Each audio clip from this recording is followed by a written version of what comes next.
Salam, selamat siang. Perkenalkan, nama saya Marianus Arwan Bakrin. Saya mahasiswa Sosiologi Universitas Nusa Cendana Kupang. Saat ini saya berada pada semester 6.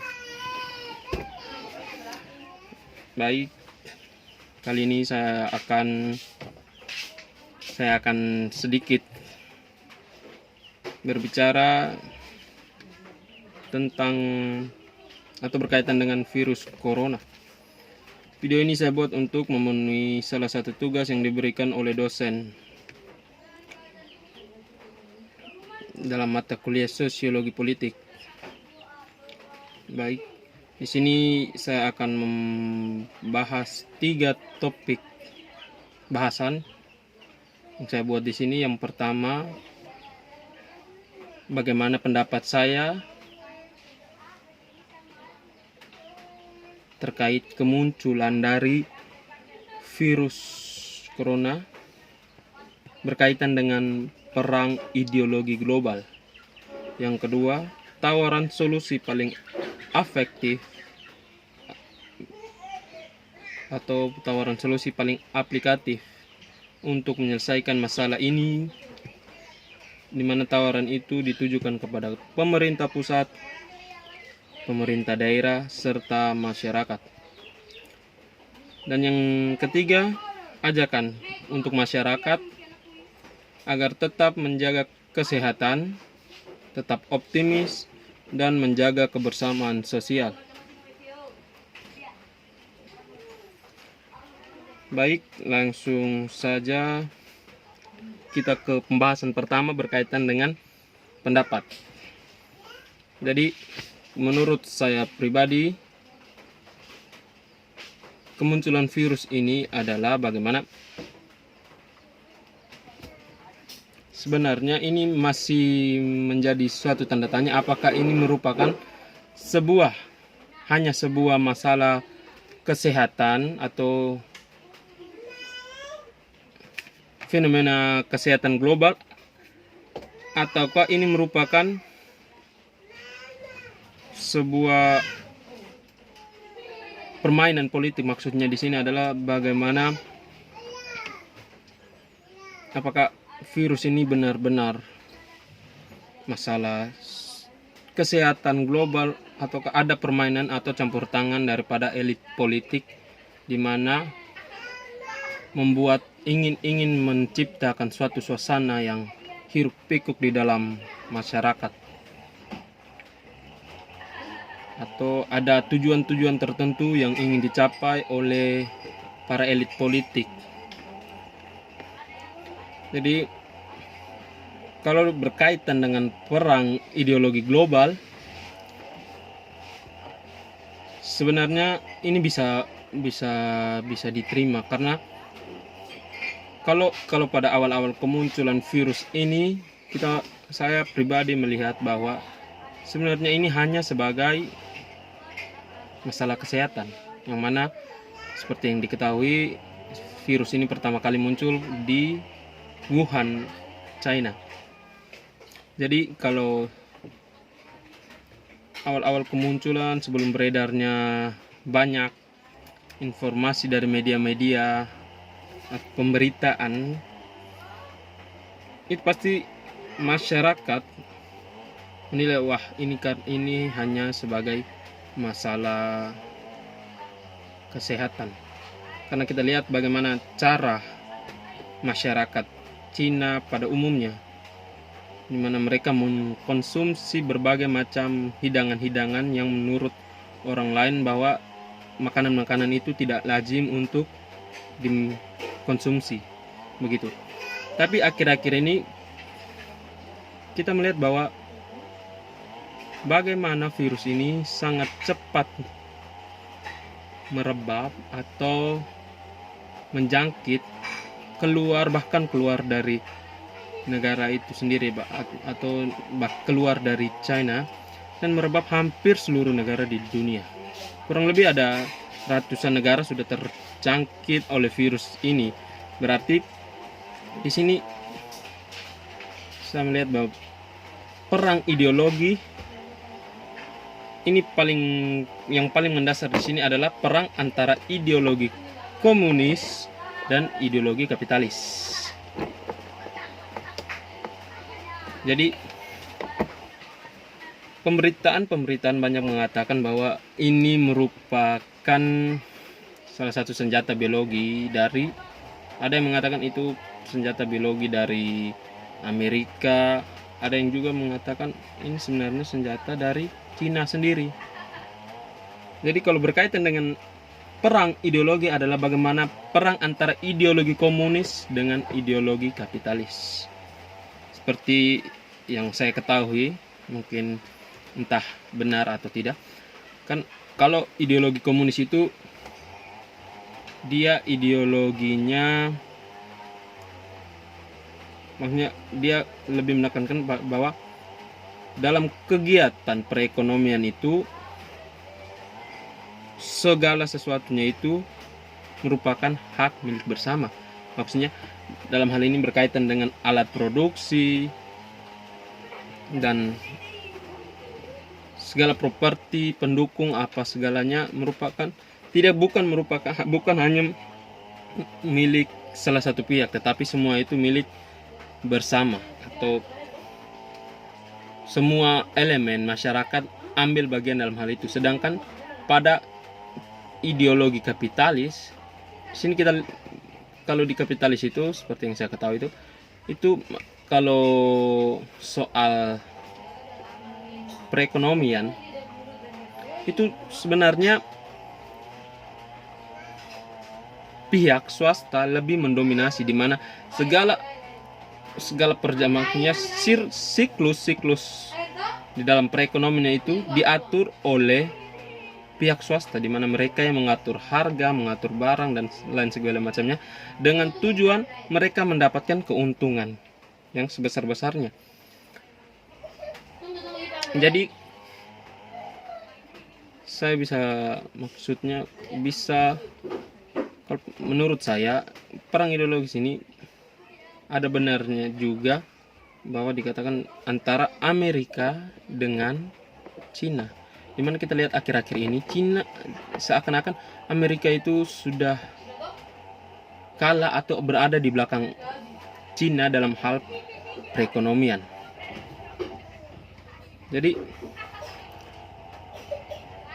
Cina itu sekarang kita lihat bahwa biarpun penduduk mereka sangat banyak, bahkan sampai miliaran, tetapi kehidupan mereka itu maksudnya tidak terlalu nampak seperti kita Indonesia, yang kehidupan kita sangat nampak sekali akan tingkat kemiskinan kita. Sedangkan Cina, kita lihat bahwa biarpun penduduk mereka mencapai angka miliaran, tetapi so fine, maksudnya apa, semua kebutuhan mereka bisa dipenuhi karena itu tadi, karena menurut saya berdasarkan ideologi yang dianut oleh negara tersebut. Maksudnya mereka kan merupakan negara komunis, sedangkan untuk Amerika sekarang mereka berada di belakang Cina dalam hal ekonomi.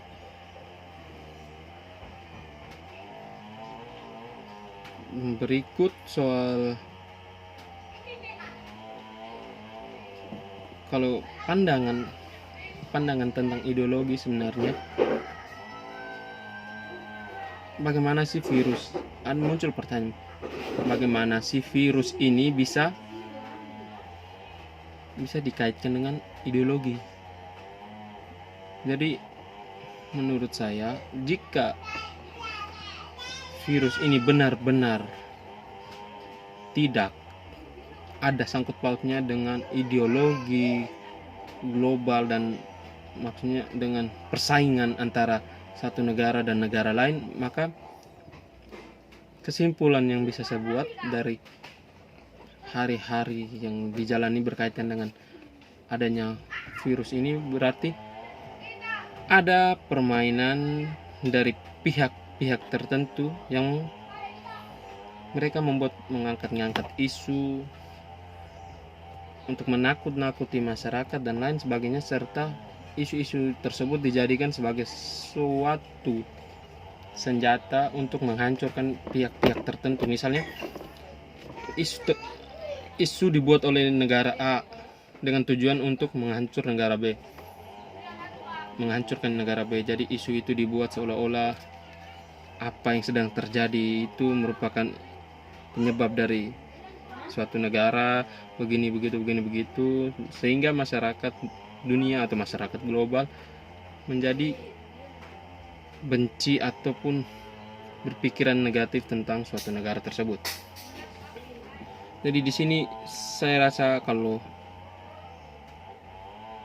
berkaitan dengan perang ideologi global, berarti peran dari para elit-elit politik negara serta peran dari media itu sangat besar sekali, karena mereka yang membuat isu, entah memunculkan berita, apakah berita itu benar atau hoax, tapi mereka yang membuat itu semua dan menggiring masyarakat untuk percaya akan hal-hal itu.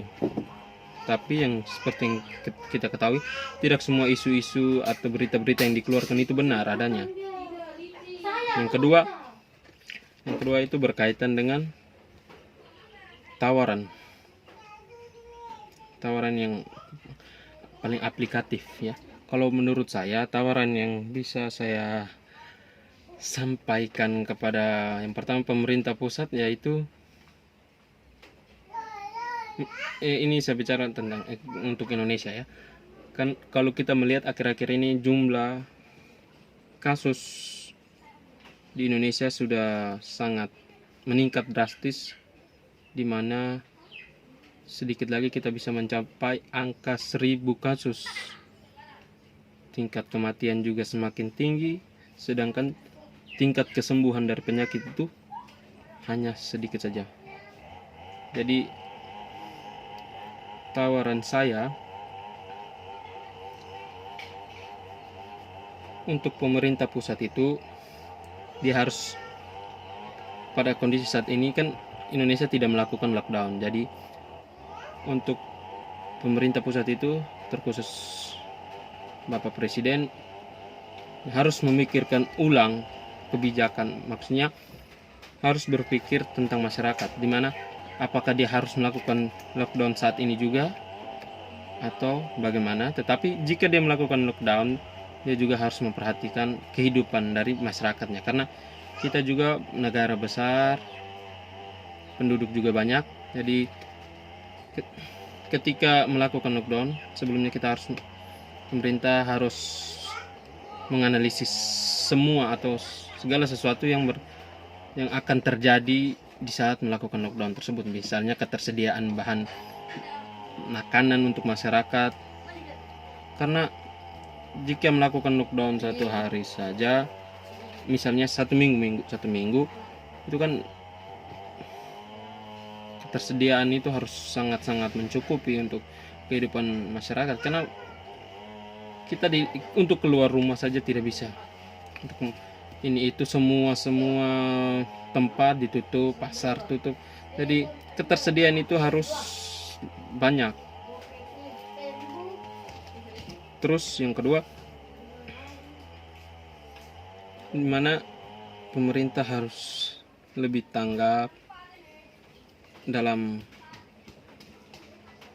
mengatasi hal ini, dengan cara bagaimana kita jangan menunggu kita jangan menunggu bantuan obat-obatan atau perlengkapan dari luar seperti dari Cina dan lain segala macamnya, tapi bagaimana pemerintah bekerja sama dengan pihak apa begitu untuk melakukan atau menemukan obatnya tersendiri, menyediakan perlengkapan dan peralatan untuk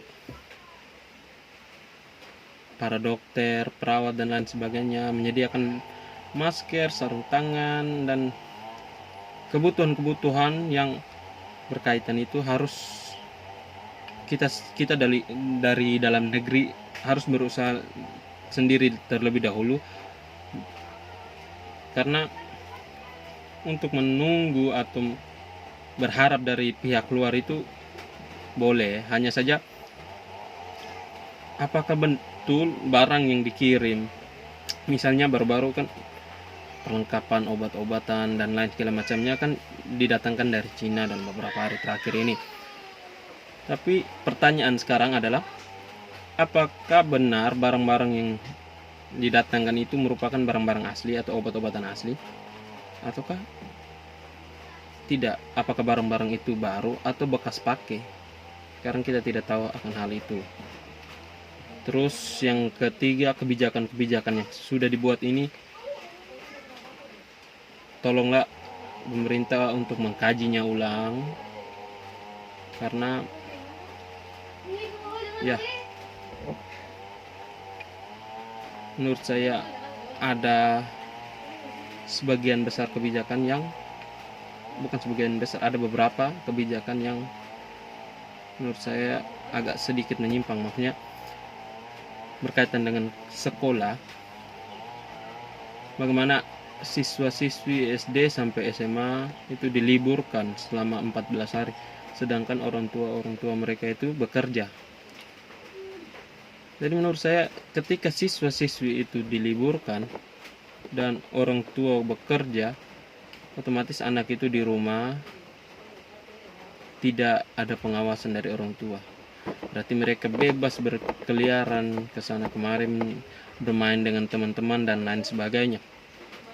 Di situ juga saya merasa, maksudnya ada sedikit kekhawatiran bagaimana, karena virus ini tidak memandang umur.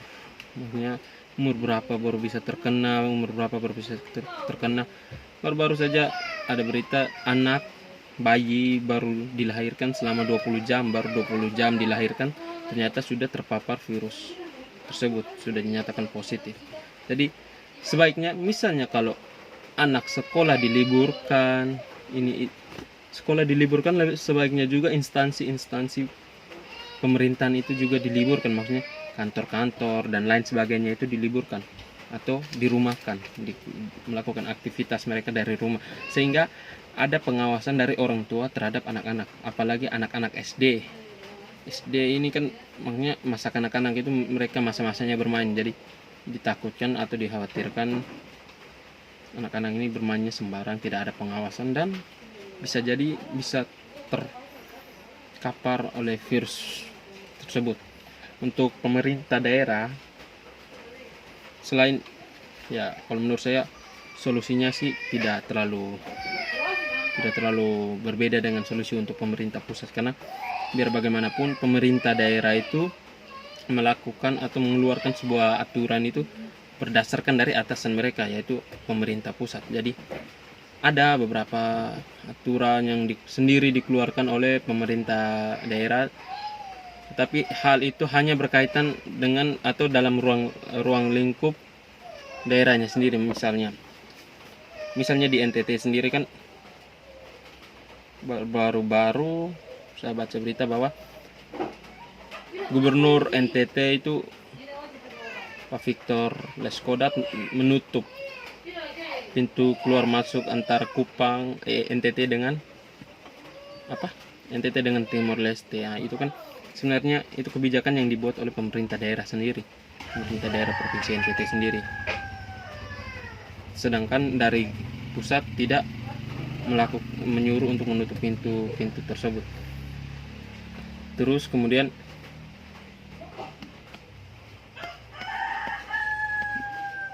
bagaimana pemerintah daerah itu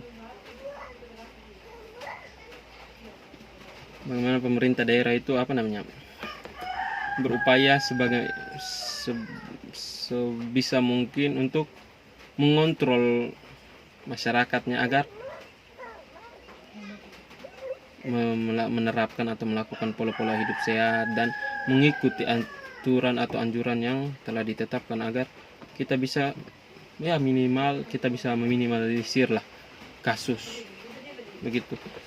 Kalau untuk NTT sendiri memang masih 0 kasus yang positif, tetapi kan ini saya berbicara untuk semua daerah. Sedangkan untuk